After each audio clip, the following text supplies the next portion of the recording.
Yo, salut tout le monde, c'est Manga no Kuni et on se retrouve pour une vidéo qui va être un petit peu différente. Ouais. Enfin, différente. Oui, par rapport à celle de One Piece, ce sera une vidéo premières impressions sur Recreators. Donc, on va essayer de faire ça pour quelques animés qui sont en cours pour la saison actuelle. Bah, il a l'air très très intéressant et pour une première impression, ça va envoyer du lourd. Pardon. Ouais, voilà, exactement. Non, franchement, c'est un excellent animé. Enfin, en tout cas, pour ce qu'on a vu. On va essayer d'abord de vous faire une petite introduction pour vous parler un petit peu de l'animé. Et ensuite, on va attaquer avec nos premières impressions vraiment à chaud. Ouais. Recreators, donc c'est un animé qui est produit par le studio Troika. C'est un studio qui a déjà sorti des animés très très lourds. Comme Black Lagoon, je crois. Alors non, c'est pas Non. exactement ça. C'est C'est, l'un des créateurs de Recreators qui travaille sur de Black Lagoon qui travaille sur Recreators. Voilà, exactement. Donc oui, ce studio-là, il avait déjà sorti Beautiful Bones, par exemple, si vous connaissez. Je Euh, connais donc- pas celui-là. Ouais, bah moi D'accord. non plus, mais c'est plutôt connu. Oui. Bah, Je connais pas, mais c'est connu sinon. Donc c'est des animés, voilà, enfin, ça a vraiment des animations vraiment super jolies. Donc franchement, on pense que Recreator, ça sera la même chose. C'est d'ailleurs ce qu'on a commencé à voir dans les premiers épisodes. Dont on va bientôt vous parler. Donc niveau scénario, Recreators, donc c'est la collaboration entre Hiroi et Ray. J'ai peur de mâcher le nom. Un mangaka qui a fait donc Black Lagoon oui, justement. Black Lagoon. Et Ei Aoki. Excusez-moi, je lis les notes de Nico qui a écrit quelques petits trucs pour l'introduction. Là. Donc il a bossé sur pas mal de projets, Oui. mais on pourra citer notamment Aldnoah Zero, par exemple, qui était aussi du studio Troika, et Fate Zero, qui est plutôt connu. Oui. Je crois d'ailleurs Oui, que tu connaissais avant. Ouais. Je pense que pour l'intro, on peut dire que c'est un seinen déjà. Il y a un seinen très intéressant comme les autres. Oui, il est diffusé sur Amazon, si j'ai pas de bêtises. Non, c'est ça, oui, c'est Ouais. diffusé sur Amazon, Oui, ce on qu'on avait avait regardé regardé, ouais. hier soir. Et voilà, on peut peut-être attaquer les premières impressions, à moins que tu aies quelque chose à rajouter en Non, introduction. du tout. Ça va. Non, d'accord. Donc on se lance. Ouais, vas-y, je te La laisse première commencer. Tu peux attaquer chronologiquement avec l'épisode 1 d'abord et Ouais. l'épisode 2. Donc tu commences l'épisode 1, j'enchaînerai avec l'épisode 1. Donc dans l'épisode 1, on est perdu dès le début, mais ce qui est normal comme tous les animes. Et on voit un jeune homme qui fait quoi déjà? Oui, Qui est sur cette tablette en fait. Si j'ai pas de bêtises, il est sur une sa tablette. tablette. On se demande pour quelle raison.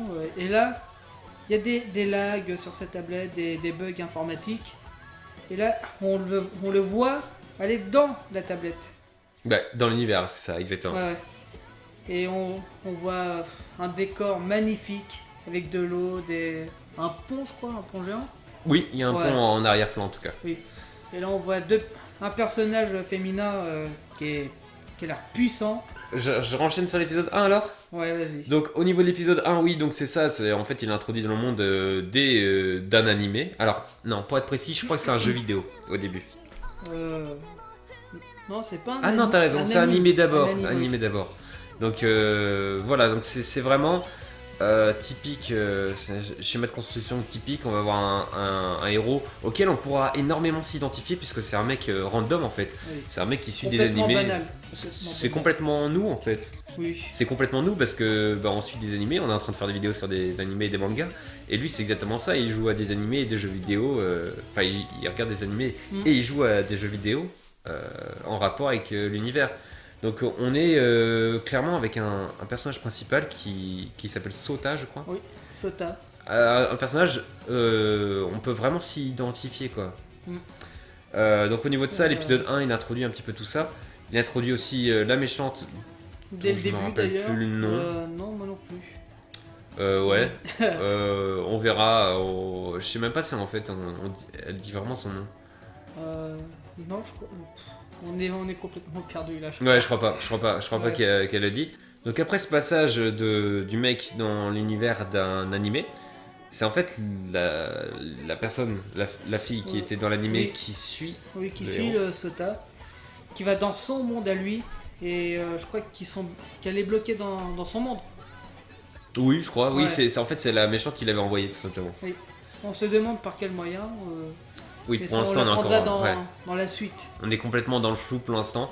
Donc ça c'est à peu près tout pour l'épisode 1 par l'intervention de Météora, je crois. Ouais. C'est ça, Météora. c'est une fille avec des pouvoirs plutôt badass. Oui. et qui fait partie d'un jeu vidéo. On attaque l'épisode 2, je pense, on peut commencer à en parler. Oui. Donc je te laisse commencer. Non, vas-y.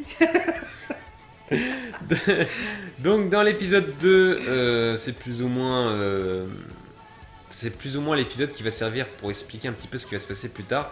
C'est l'épisode sûrement le plus intéressant, enfin je veux dire beaucoup plus intéressant à mon sens que le premier, puisqu'il va apporter des précisions sur toutes les questions qu'on a pu se poser.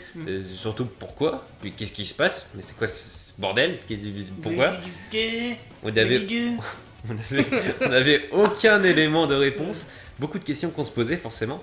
Mais pourquoi dans un animé Et on a certaines réponses. Ouais. On a quelques réponses qui sont apportées par le personnage de Météora, je crois, qui va nous expliquer qu'en fait, les humains sont des créateurs, en fait. Ce qui explique aussi le nom d'animé. Oui, recréateur, pour le coup. Exactement. Donc nous sommes des créateurs, et en fait, en créant, c'est-à-dire même les mangaka, en créant des univers fictifs, et créer des univers réels, en fait. Donc c'est complètement, en fait, Re:Zero en inversé. C'était ce que j'avais remarqué. Bon, j'ai pas besoin d'être complètement Pour tous ceux qui connaissent Re:Zero, ils savent très bien pourquoi je dis ça. C'est parce que Re:Zero, c'est un mec random qui rentre dans un univers de fantasy. Et là, c'est un mec random qui fait rentrer, enfin, c'est pas lui qui fait rentrer, mais qui va vivre des expériences avec des personnes qui viennent d'animés et de jeux vidéo. Donc voilà, là-dessus, je sais pas tes impressions. Bah, il a l'air très intéressant comme l'épisode 1, mais on apprend plus de choses que le 1. Que le 1.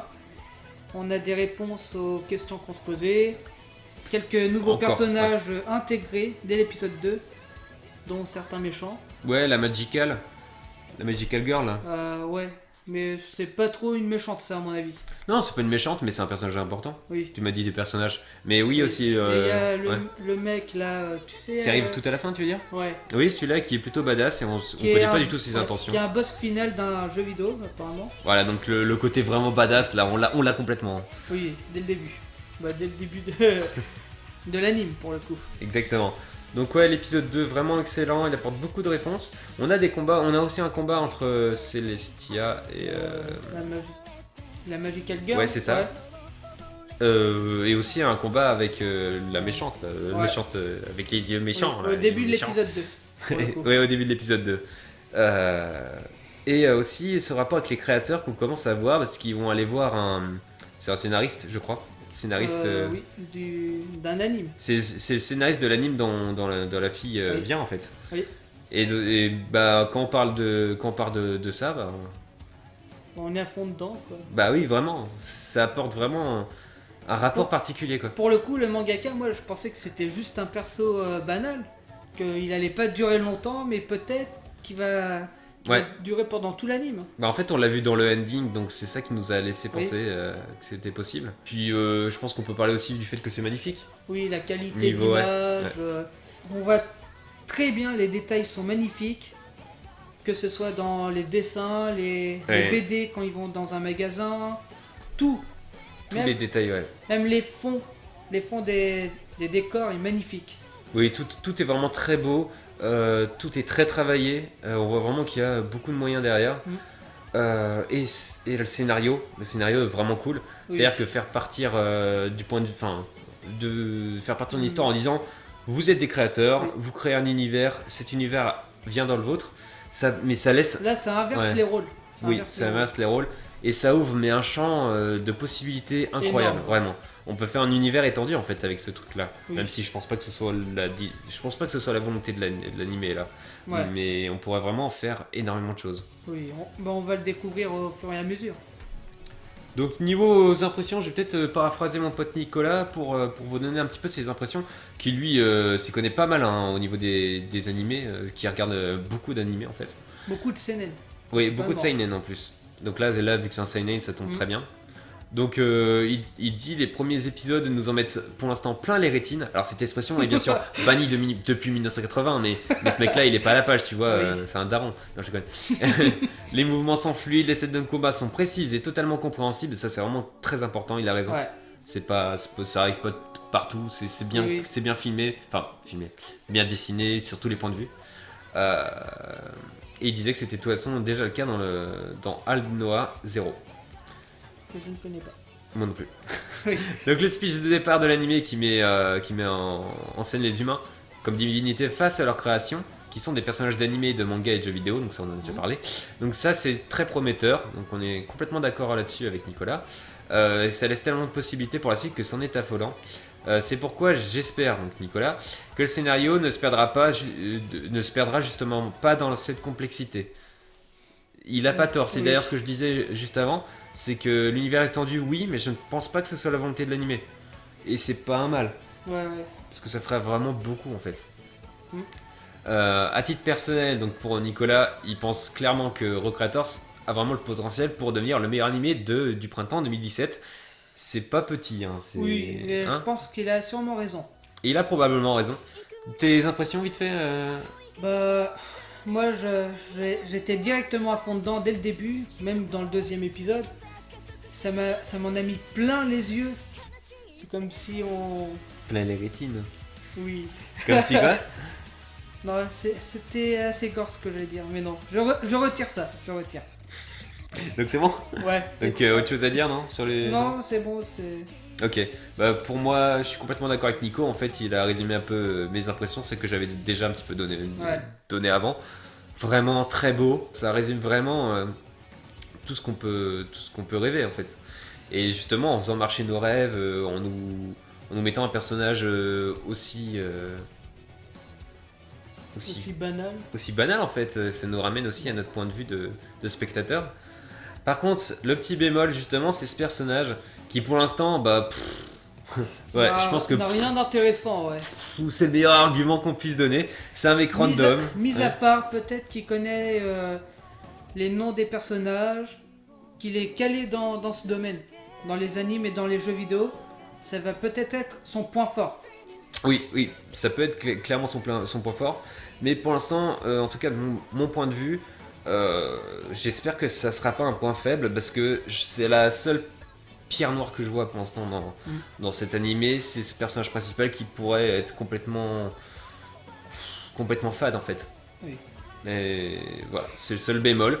Et je pense qu'on a à peu près tout dit sur cet animé pour l'instant, sur ses premières impressions. Oui, tout à fait d'accord avec toi. D'accord, bon on peut s'arrêter ici. J'espère que cette vidéo vous a plu et vous a donné envie de regarder cet animé, donc je vous mettrai quelques images dans le montage. C'était Manga no Kuni et à très bientôt. Salut tout le monde.